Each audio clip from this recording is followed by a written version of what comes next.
Carlos Moreno. Morning, everyone. Very early for me, but yeah. So thanks for having us.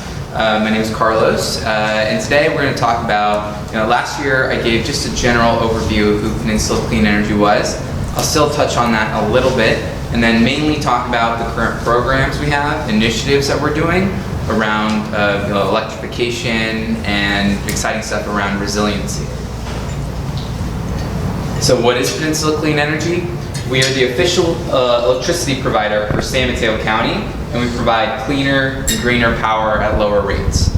So when people hear official electricity provider, they think about, what about PG&E? I'll explain the relationship we have with PG&E.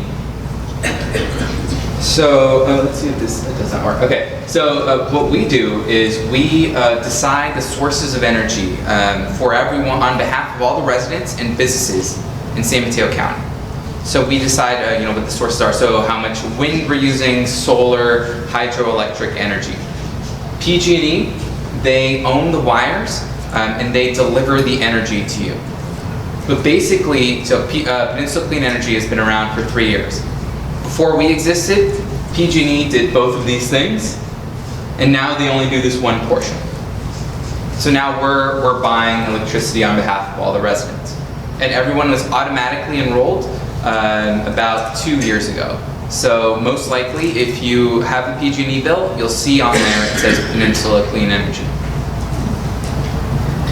So why do we exist? We're launched for 2 reasons. One is to help meet the county's climate action goals, and to create a better future for our kids.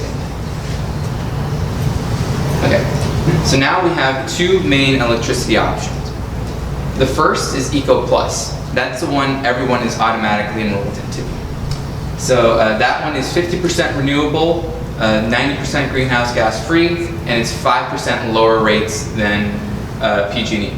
Then you have the option of going up to 100% renewable energy, and that's for a slight premium of about $4 more, or I don't know, a nice cup of coffee a month.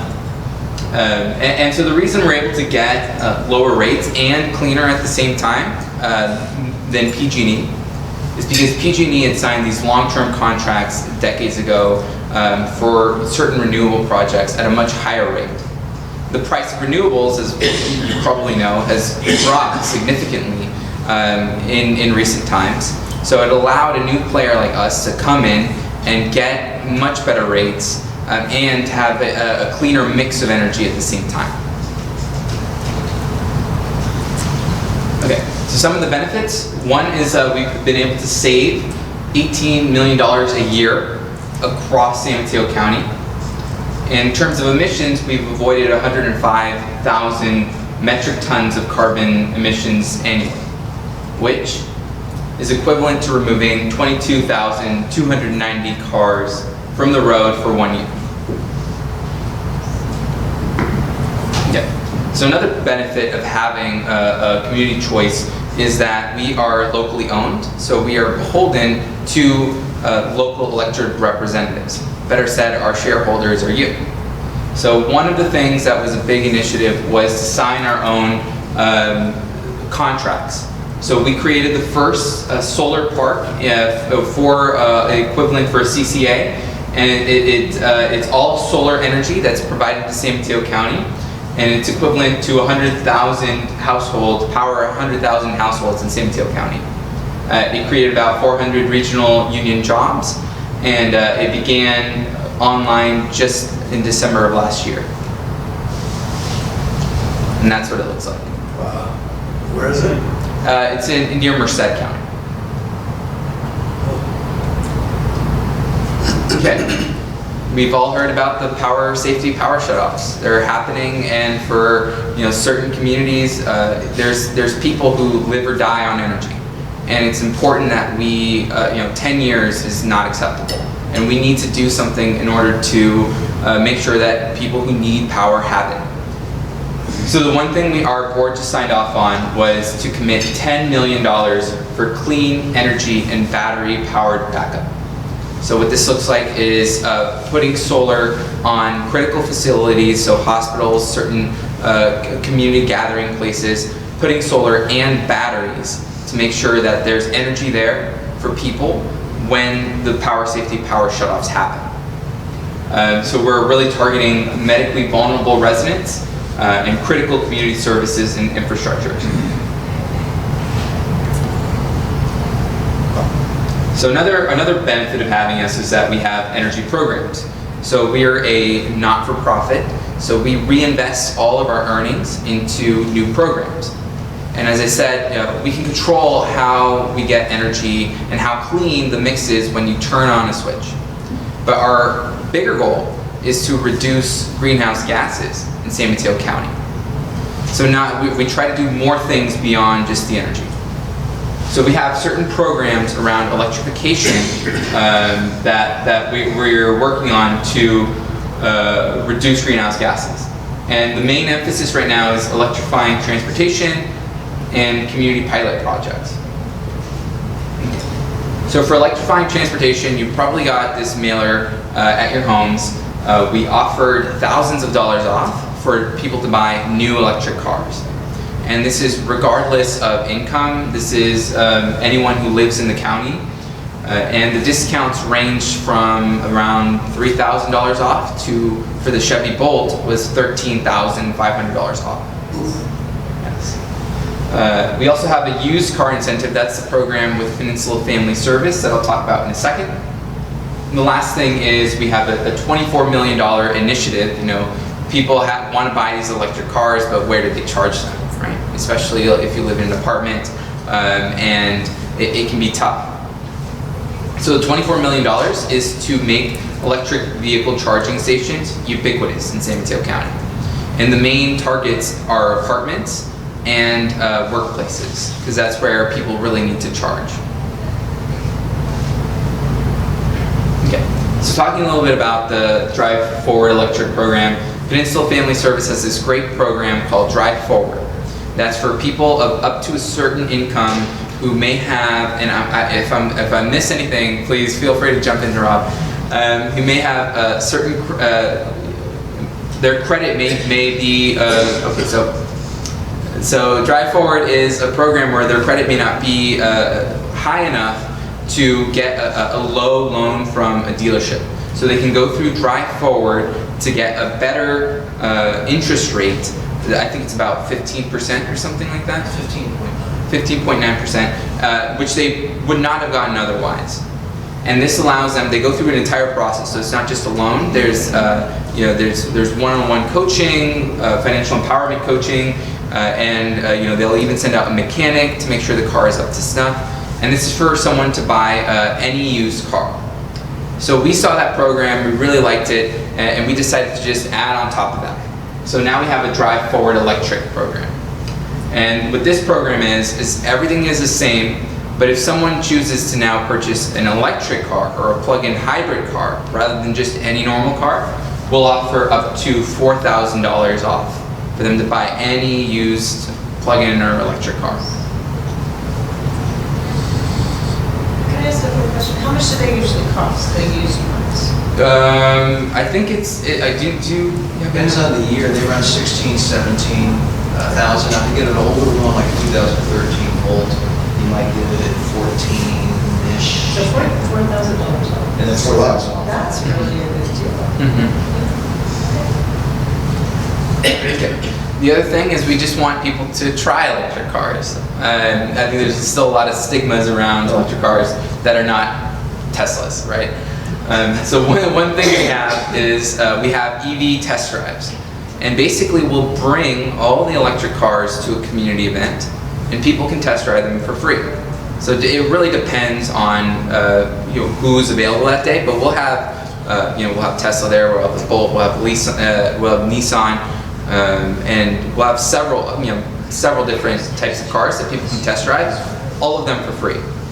And for each car that they test drive, they get a raffle ticket, and for every event, we raffle off an iPad. So we have, these events go until 2021. We had 8 events in 2019, about 1,700 EV experiences. And then we send them surveys to follow up to sort of see what their experience was like. Great. Are there any questions? Yes. There's a lot of talk in Sacramento by the geniuses out there that they want to buy PG&E. What are your thoughts on that? My thoughts. So a team of lawyers has come in and talked to the company and said very specifically that we are not allowed to comment on the PG&E situation. So there's a video camera on me. I have to really. Fair enough. It's the same people that brought you the DMV. Prepare for power outages. Prior to you guys coming on scene, a lot of individual homeowners went to solar energy, and that went through PG&E. Have you taken that over too, as far as the homeowners? Yeah, so that's a good question. So basically, there's still, now that you have both. So basically, if you have a solar at your home, for example, and you're creating more energy than you really need, you're selling that back into the grid. So PG&E and us buy it. It's definitely complicated. So PG&E and us buy it, and we buy it at a better rate than PG&E does, our portion of it. And when you need electricity, so at night or when you're not creating enough, you're purchasing that energy from us, from our normal mix and all of that. And again, our rates are lower than PG&E's. So it's less expensive for you to buy energy, and you're also getting more when you're selling it back. And you were talking about homeowners that for medical use where they need electricity. Say if you lose electricity, and you said you're going in there with solar and power. Now, how are you doing that? Say to a homeowner that is on oxygen. Okay. Is that what? Is on oxygen. Oh yeah. Okay, and so they need power to power the oxygen. How are you doing that as far as offering that to a homeowner where the person is there, not to a hospital, but to where a resident needs power? Yeah. That's great. Another great question. So when I talked about the resilience, let me go back to that. Let's go too forward. Yeah. Okay. So when I talk about resilience, right now we're really emphasizing, there's two portions of that. So right now we're really emphasizing the critical facilities component of that. Right. So having a sort of a hub for people to go to. And that would have solar and batteries sort of as a backup. So if the energy was out, the batteries could power everything. Oh, okay. Now we also do plan to have some sort of more consumer residential, which would be more down the line. And again, we just announced this, so we're not exactly sure what it could look like.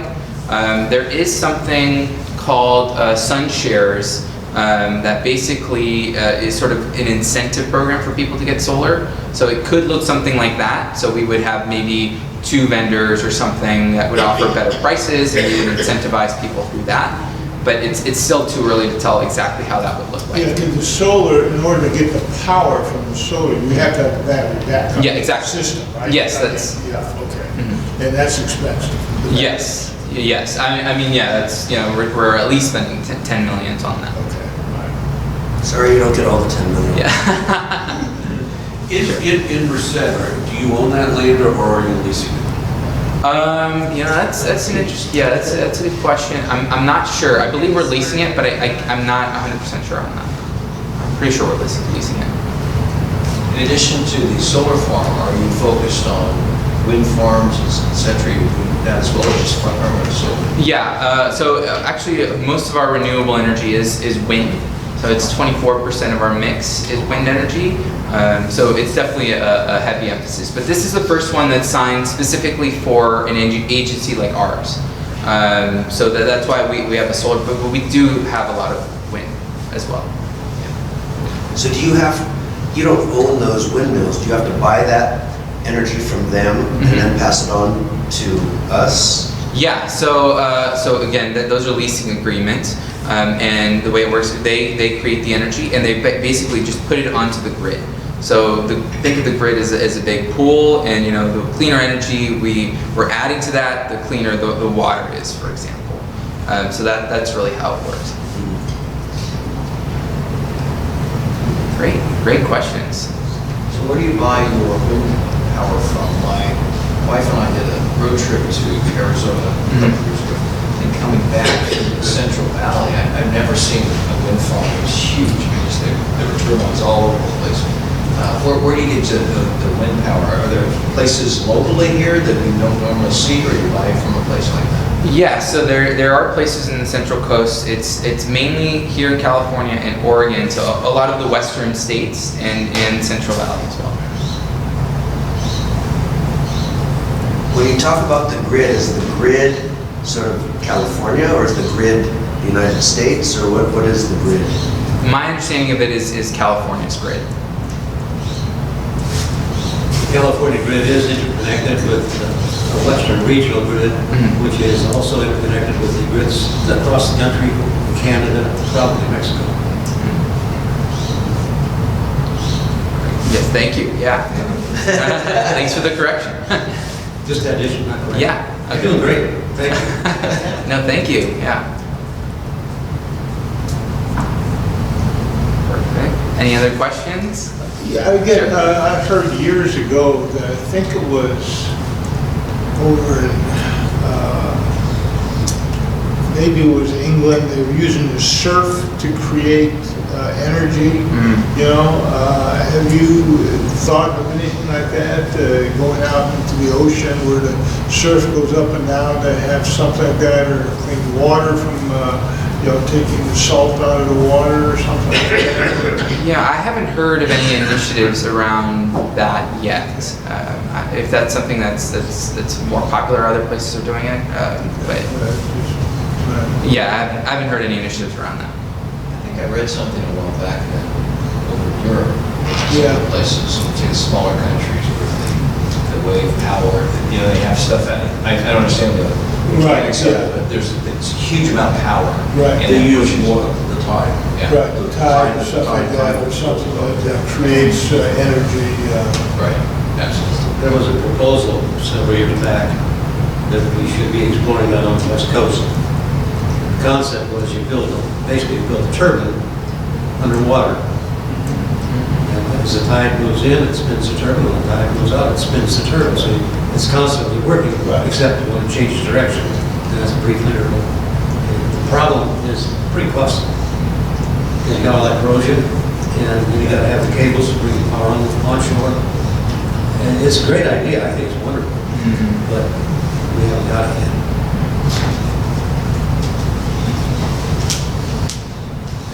What's your percentage of people that go for the Eco 50 and the other?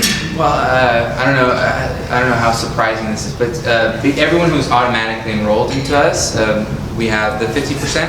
It's 97.5% of the count. Yeah, so people are just automatically enrolled and they just continue.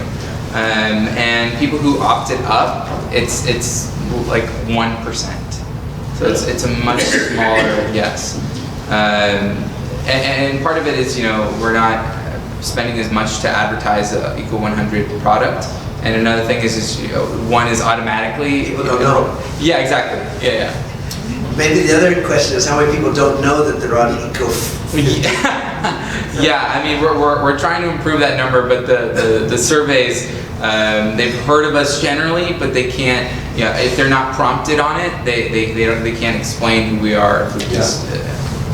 Your peninsula, are the other areas in the state have similar numbers? Yeah, no, that's a great question, and it's actually sort of exploded throughout California. So we were maybe third or fourth, first wave of them certainly. The first one was in Moreno Clean Energy, and then you know we came around. There's one in Silicon Valley Clean Energy. There's Clean Power SF. There's East Bay Community Energy, and they're all basically do what we do. And now we're independent organizations, but there are things that we collaborate on.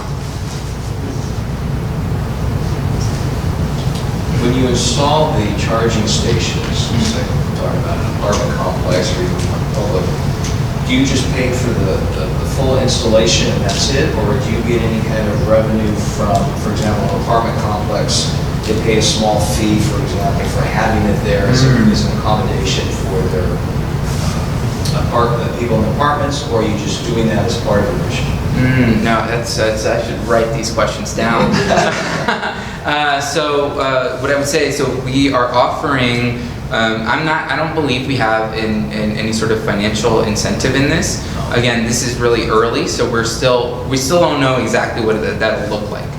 What I will say is that we will pay for people to, if you're an apartment owner and you want to just get it checked out, we'll send a technician to go to your place to tell you how feasible it would be to install an electric vehicle charger and how much that would cost. So that we would just pay. And then we also would offer incentives for how to actually install them. Now, what those incentives look like, that's other private public partnerships that I can't speak to yet, but.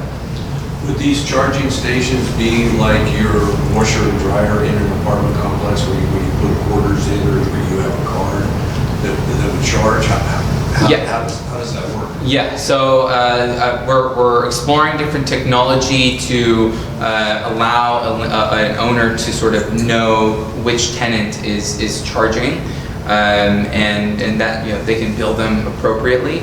And it would be likely the level 1 chargers, so basically the 3-pronged. So it wouldn't be the washers are much higher, and a lot of buildings just don't have the capacity for it. So we're trying to be more realistic, and it is a slower charge, but it'll get you enough miles for a daily commute overnight. On recent trips, I've walked through a couple of parking lots doing the typical tourist things, and they had some charging stations. And it looked like they had to put a credit card in. Yeah. And charge the user for taking whatever power they took. Yeah. You sign up, there's several companies like EV Charge and stuff like that where you can sign up and they'll give you like a little Safeway card that would go in your keychain or whatever, and you can go up and use a credit card and charge it. And the price of charging, though, is about 1/3 of what gasoline is, so it's a lot less expensive. Good. Great. Well, thank you so much for having me.